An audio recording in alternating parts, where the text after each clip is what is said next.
Assalamualaikum teman-teman. Di video kali ini kita bahas tentang gaya apung yuk. Tapi sebelum kita mulai, jangan lupa like, komen, dan subscribe ya untuk mendukung channel ini. Let's check this out. Hai, pernah dengar tentang Archimedes? Atau tahu nggak kenapa ya perahu bisa mengapung di lautan? Kenapa ya? Oke. Coba bayangkan kamu menjatuhkan sebuah benda di atas air. Maka yang akan terjadi adalah ada sebagian air yang tumpah tuh. Kenapa ya? Ternyata ini terjadi karena adanya gaya apung. Nah, gaya apung ini pertama kali dijelaskan oleh Archimedes saat ia diberi tugas oleh Raja Hiero II untuk membuktikan apakah mahkota raja terbuat dari emas murni atau campuran tanpa perlu merusaknya. Gaya apung ini berasal dari air atau yang kita sebut sebagai fluida, yang muncul ketika ada benda yang tercelup di dalamnya, baik sebagian ataupun seluruhnya. Lalu, berapa sih besarnya gaya apung?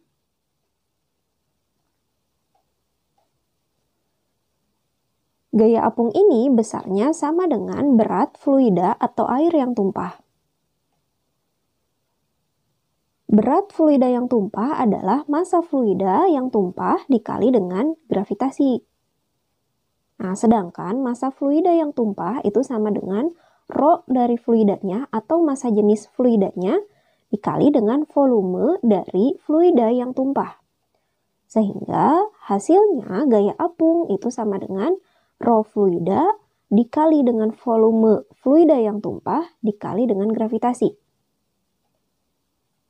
Nah, volume dari air yang tumpahnya tadi sama dengan volume benda yang tercelupnya.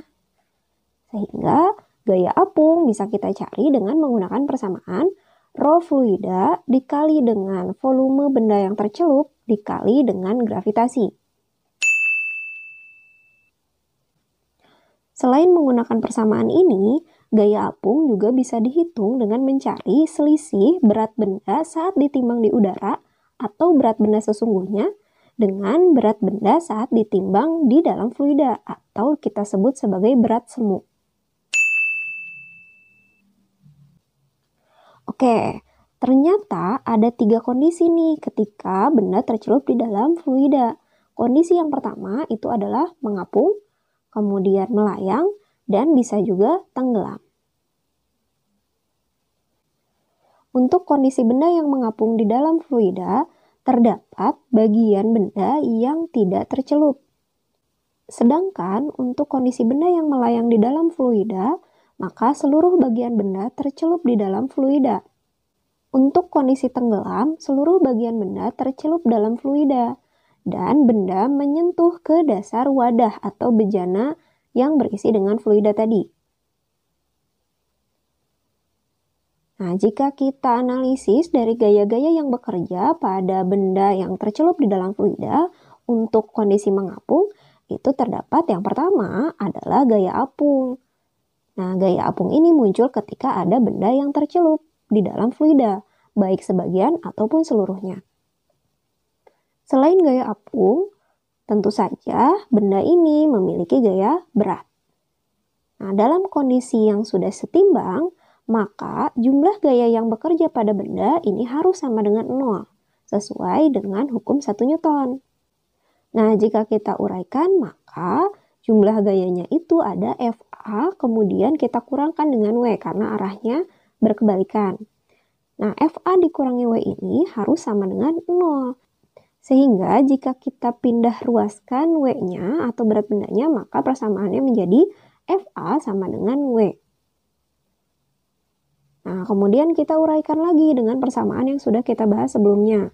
Fa sama dengan rho fluida dikali G atau gravitasi dikali dengan volume benda yang tercelup di dalam fluidanya. Nah, besarnya akan sama dengan massa benda dikali dengan gravitasi. Nah, kalau kita uraikan lagi, maka persamaannya akan jadi seperti ini.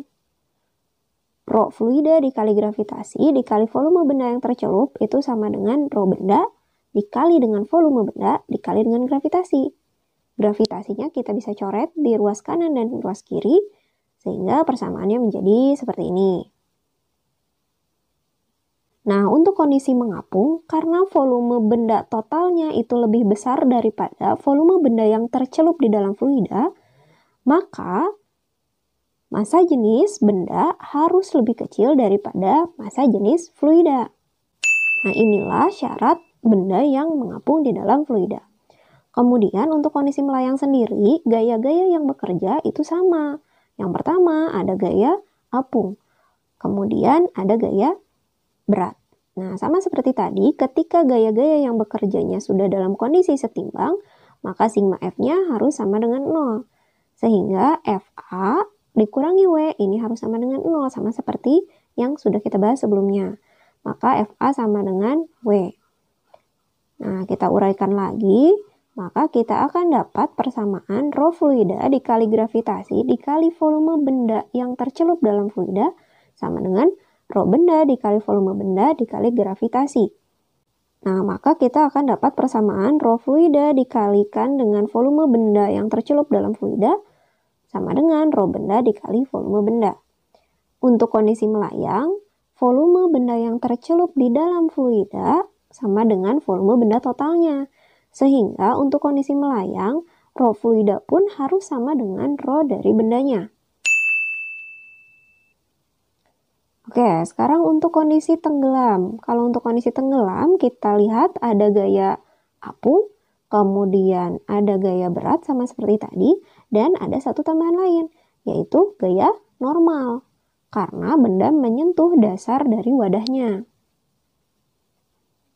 Nah, sama seperti tadi, jika gaya-gayanya sudah dalam kondisi setimbang, maka persamaannya adalah FA ditambah gaya normal dikurangi gaya berat, ini harus sama dengan 0. Sehingga kita dapatkan persamaan FA sama dengan W dikurangi N. Nah, dari persamaan ini kita tahu bahwa W atau berat bendanya lebih besar daripada gaya apung. Nah, sehingga kita dapat persamaan bahwa rho benda dikali volume benda dikali gravitasi harus lebih besar daripada rho fluida dikali gravitasi dikali volume benda yang tercelup di dalam fluida. Nah, sehingga untuk kondisi tenggelam sendiri syaratnya adalah rho benda harus lebih besar daripada rho fluida. Jadi, kenapa tuh perahu bisa mengapung di laut? Yap, karena massa jenis rata-rata perahu lebih kecil daripada massa jenis fluida atau massa jenis air lautnya. Massa jenis rata-rata. Iya, jadi perahu memiliki beberapa bagian dengan massa jenis yang berbeda. Sehingga secara keseluruhan kita bisa hitung massa jenis rata-ratanya. Oke, cukup sekian dulu video kita kali ini. Jangan lupa like, comment, subscribe, dan share sebanyak-banyaknya kalau video ini bermanfaat buat kamu. Sampai ketemu lagi di video berikutnya. Assalamualaikum.